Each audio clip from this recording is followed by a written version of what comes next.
I'll try to rephrase your question if I might. We have receptors that respond to things that we actually make inside our heads. And you mentioned cannabinoids. And yes, we have cannabinoid receptors that respond to neurotransmitters that we make called anandamide. And anandamide is an internally generated neurotransmitter. So can we respond to the drug store inside our own head? And my understanding is that's what chiropractic is all about.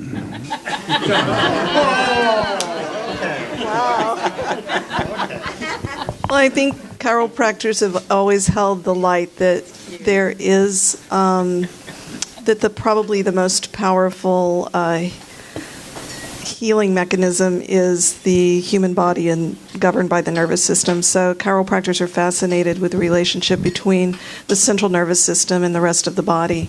And I think also with in addition to these neurochemical responses that you scientists are mapping and learning about, I think there are also just simple brain coordination things that make different brains different. And perhaps people have different levels of consciousness, just like they have different levels of functional intelligence.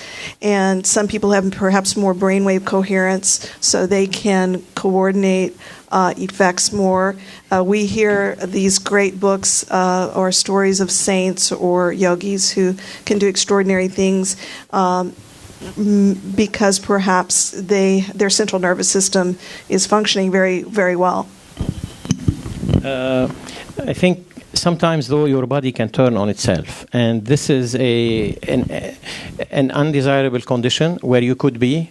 We have neuroimmune disorders. Many of us are familiar with what those are, but this is when the National Guard, who's supposed to respond to you in a case of emergency, just decides no longer to give up the streets.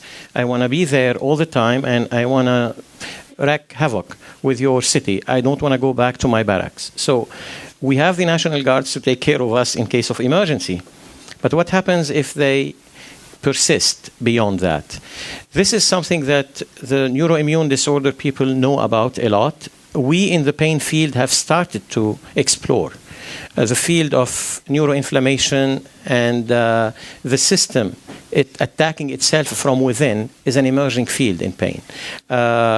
We have a couple of grants to study that. One of my students who did actually her thesis on the topic is sitting here with us in the audience.